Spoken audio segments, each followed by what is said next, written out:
Gonna quit my smoking, gonna quit my drinking, start life anew. That's easy to say, but I'm gonna do it. So hard to do. Oh. Gonna quit my loafing, gonna get a job, work hard at it too. That's easy to say, but I'm gonna do it. So hard to do. Oh. Alright, so I've been trying to make this video for so long, man. But here it is, man. Top 25. I want to talk about each of these players, but I don't really want to make like a 20-30 minute video. So instead, I'm just going to talk about maybe certain players or certain controversial choices. But at 25, let's just start it off, man. 25, Karl Malone. And 24, Charles Barkley. Now, I'll explain this choice.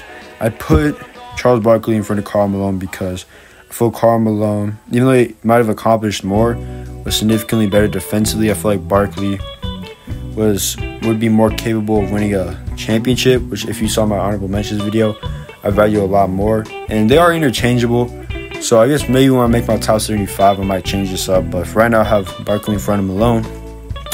23 is Dirk Nowitzki. 22, Dwyane Wade. I actually have Dwyane Wade in front of all these guys because I feel like D-Wade, how good he played in 2006 finals, puts him in front of Barkley and Karl Malone. I put him in front of Dirk because I feel like Wade's career as a whole was better than Dirk's. That's just my opinion, though. So this could also be switched around. 21, I have John Havlicek, very underrated, all-time great. Number 20, KG. I have KG in front of all these guys because I put him in front of Barkley and Malone because he has a ring.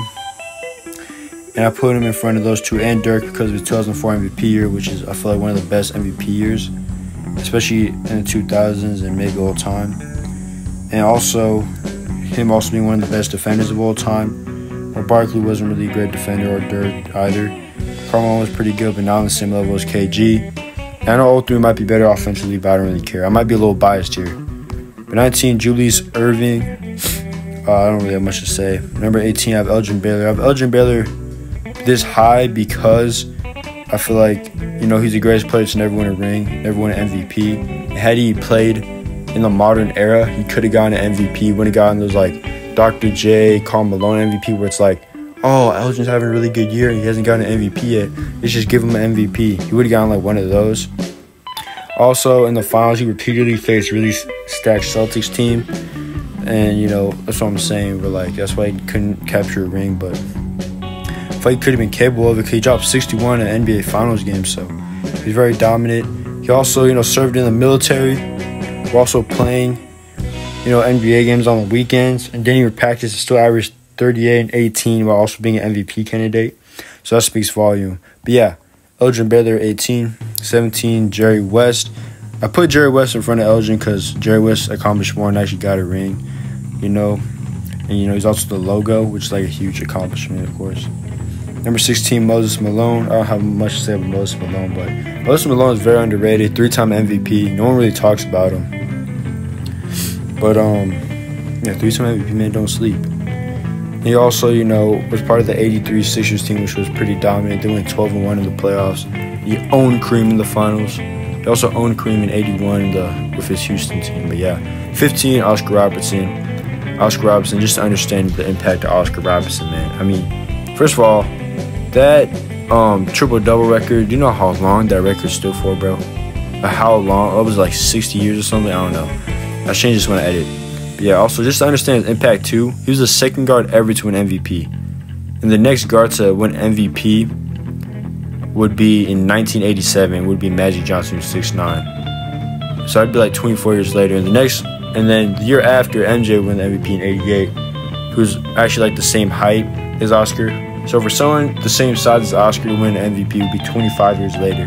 Oscar also won the MVP playing in a league, or playing at a time where Wilt and Bill Russell dominated the NBA. So it was like crazy, man. Also, don't let anyone fool you. The man played a key role on that 71 Bucks team where him and Kareem dominated and won the chip. But yeah, I put Oscar this high because, he was very dominant. He was dominant in a tough league, in a tough era for guards, of course. And also how unbreakable his record was for such a long time until, Westbrook broke it this year. And yes, I put him here on my all-time list. At 14, Giannis Antetokounmpo. You know, I paused the whole top 25 because of this man, Giannis. But I put him here so high because I feel like, you know, the two MVPs, Defense Player of the Year, the only players all time to win an MVP and Defense Player of the Year are Kevin Garnett, David Robinson, Michael Jordan, and Hakeem. The only people to do it in the same season are MJ and Hakeem. So that says a lot. And plus, on top of that, the ring and that whole final series, that's like the best. I think that was the greatest final series I've ever witnessed from an individual player in my short career as an NBA fan. Like, just crazy, man. Also, I always say this too. We shouldn't be comparing Giannis so much to people. Like, I saw him more as like a David Robinson than a Tim Duncan, you know. Like, people started saying that comparison a little bit more. But hey, man, I thought of this like comparison like a year ago. I saw him more as like a David Robinson and Tim Duncan, like all these physical gifts, but doesn't have like it to win a ring. But they proved us wrong this year. Like I said, we shouldn't be comparing Giannis to anybody. Giannis is Giannis. He's no Shaq, Pippen, David Robinson, LeBron, Kobe, whatever. Giannis is just Giannis, man. And he cemented his legacy with that ring and put him here at 14. At 13, Steph Curry. He's the last of a dying breed of unselfish throw superstars like Tim Duncan and stuff like that. They're also, you know, great teammates. But yeah, his career's been pretty crazy. He's the only unanimous MVP, which kind of ironic because, you know, that wasn't even the best MVP year. It was a really good MVP year, like one of the best MVP years, but wasn't the best in my opinion, you know. You know what I'm saying? But yeah, Steph Curry, man, I put him 13. Number 12, I have KD. I have KD higher because when they played together, KD was the best player. He was the best player like on that team. And he was like super dominant and stuff. And I feel like he also has a better chance of being top 10 than Steph by the end of his career. But, you know, we'll see. We'll see how this whole Brooklyn Nets thing works out. But, yeah, man. I mean, he also might be the best scorer of all time, you know, in terms of, like, efficiency and, like, effectiveness and whatever the different ways he can score. And then number 11, I have Hakeem. I don't have much to say about Hakeem. But Hakeem, man, you got to give him credit. Like, people, like, kind of discredit his back-to-back rings. He was like, oh, he's lucky he didn't run to MJ. But it might have actually been the other way around. Might have been MJ was lucky he didn't run to Hakeem because who knows what would have happened. Maybe the Rockets win. But I will say this man, like, really dominated those 2 years. Like, he had no equal. Like, he dominated. Like, he swept Shaq. He destroyed David Robinson. He also beat Ewing in the finals the year prior. Like, man was just dominating during that stretch. But then, you know, he had injuries later on in his career. Didn't make it back to the finals. He got older, you know. The number 10, we got Wilt Chamberlain. Not much to say, but Wilt, one of the most dominant players ever, one of the greatest athletes ever entered the NBA and physical specimen. He's one of 3 players we could say, like, they probably could have accomplished more if they really wanted to. Like, the other 2 players are Shaq. You know, Shaq stayed in better shape for his career. He could have. And, like, also MJ. The only reason, like, that also works for MJ is because if he didn't retire from baseball, could have won maybe, like, 2 more chips, 2 more MVPs, who knows. But, yeah. And you got to give Wilt credit. Like, I know he only won 2 rings, while, like, his rival won 11. But 2 of those rings were on, like, 2 of the best teams ever. Like, the 67 76ers, who won, at the time, a record 68 wins. And the 72 Lakers, who won 33 straight games, which is a record that stands to this day. And also, you know, the 100-point record. So, yeah, give him his credit, you know. The number 9, Tim Duncan. Tim Duncan, I kind of feel bad for because people always try to discredit this man ring and whatever. Like, 1999, Asher year, 2003. Lakers had all these issues. 2005, weak competition. 2007, weak competition. LeBron was like 22. 2014, he was old and wasn't even the clear-cut best player on that team. And also say, oh, he had Hall of Fame talent his whole career and Hall of Fame coach. But, man, I think it's more like the Hall of Fame talent, Hall of Fame coach he had should be lucky that they had Tim Duncan to be their teammate and, you know, a player that they were coaching because he's so unselfish. Probably he's one of the most unselfish superstars ever. And, man, he was debated to be the best player of the 2000s, the best power forward of all time. Man was just a winner. You can't say he wasn't. Man, number 8, we have Shaquille O'Neal. I have Shaq higher because that stretch of like 2000, 2002, Shaq was just so dominant, man. Just so dominant. But that's all. I don't have much else to say.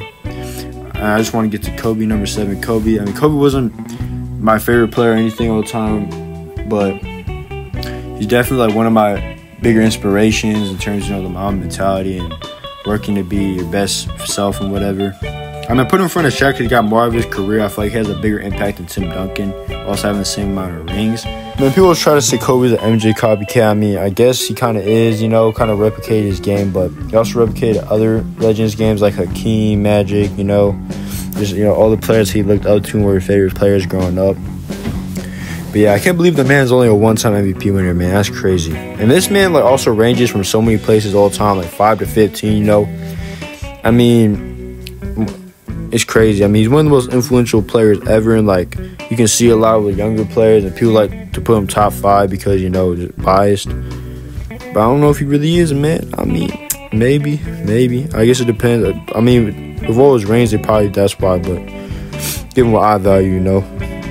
Hey, man, let's say if, like, I mean, I get it, though. I get it, because, like, let's say if Ant were to do what Kobe did for LA and for Lakers, shoot, man, I put him top. I put him top 3. I put him number 1. But, yeah, I'm taking Larry Bird in front of, number 6, Larry Bird, in front of Kobe, because Larry Bird won 3 consecutive MVPs. In the early 80s was, like, and, like, mid-80s was, like, the best player in the world. I mean, he was immediately just the face of white NBA basketball, even though he like didn't care for that crap. And I'll give him and Magic credit for saving the NBA. I mean, I give credit to MJ for like pushing the NBA to global popularity, but Magic and Bird like just saved the NBA. Like without them, we wouldn't even gotten to the Jordan era, man. It would have been brutal. But yeah, Larry Bird was the league's best player for a while there. 3 straight MVPs, won 3 rings, and just dominated. And he like. Having back issues, playing through that for like 3-4 years, just, you know, so he could get another shot at his rival Magic Johnson, but it didn't happen. Number 5, we have Magic Johnson. He made the finals even after, you know, Kareem left. Magic revolutionized the point guard position because, you know, 6'9" point guard is crazy. He also signed a 25-year, $25 million contract, which is insane. He had to retire early due to HIV. Everyone thought he was going to die, and that also he was gay, which is neither were true. But, yeah, he just celebrated his birthday. It's crazy. Yeah, him and his rival Larry Bird saved the NBA. They're like polar opposites, except when they're on the court, they play the same brand of team basketball. He turned the Lakers into Showtime, and when he became the Lakers alpha dog, and he took that role from Kareem, captured 3 MVPs in that stretch, and also 2 titles in that late 80s when he was the best player in the league. Yeah, Larry and Magic basically they just owned the 80s.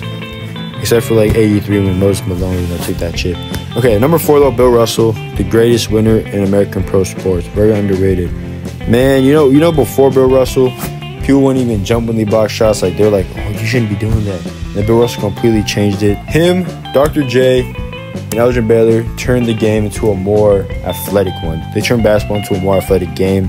Another underrated thing about Bill Russell is he won 5 MVPs, which is actually the same number as Michael Jordan, but that was also in a time where, like, NBA players voted for the award. I will admit the Celtics were a contending team before Russell, but then he got there and just completely changed everything around, made him a dynasty. I mean, dang, man. I don't think anyone will ever dominate the competition like Russell. Like, he really was just denying people rings and MVPs and everything. Like, dude was just dominating like crazy. I feel like low-key, the NBA should make Bill Russell's logo. What do you guys think about that? Let me know what you guys think. Number 3, though, we have Kareem Abdul-Jabbar. I mean, he didn't do too much without Magic, I know. But, I mean, man was, like, one of the most dominant players. I think, he's a 3rd in terms of, like, the kind of GOAT dominance where it's, like, clear-cut best player. Like, kind of dominance. Like, the only players, like, you know, got Magic and Bill Russell, all those guys. But Kareem also had that. He just clear-cut best player for those 70s years. This video's running long. But, yeah. Kareem Abdul-Jabbar, man, 6 MVPs, 6 rings. The only thing holding me back from putting him the second greatest or greatest of all time is that he didn't accomplish much before Magic, and he also played in a really diluted era. But, man, he also had that skyhook, the OP shot, which I feel like would still work today. It's just like, it probably wouldn't be as effective, but I think it would still work, of course. The weird thing is, a fun fact about Kareem Abdul-Jabbar, that some people didn't think he could dominate the center position in the NBA because he was too skinny and not a big bruiser, man, you know, like Wilt Chamberlain. But he did still dominate, so shows you what, you know, people, it kind of goes to show that sometimes people just try to find something to criticize about a player just to get people talking, but, you know, usually they're wrong. Yeah, Kareem, third best player of all time. My bad. Number 2, LeBron James. But then number 1, Michael Jordan. I don't think I have much to say, about MJ's the GOAT. I already talked about this in the before video. But yeah, thank you guys for watching. I know it's been a while. I'm sorry this video couldn't be better, but I just don't got the time, School's coming back soon and all that junk, but yeah. Catch you guys in the next one.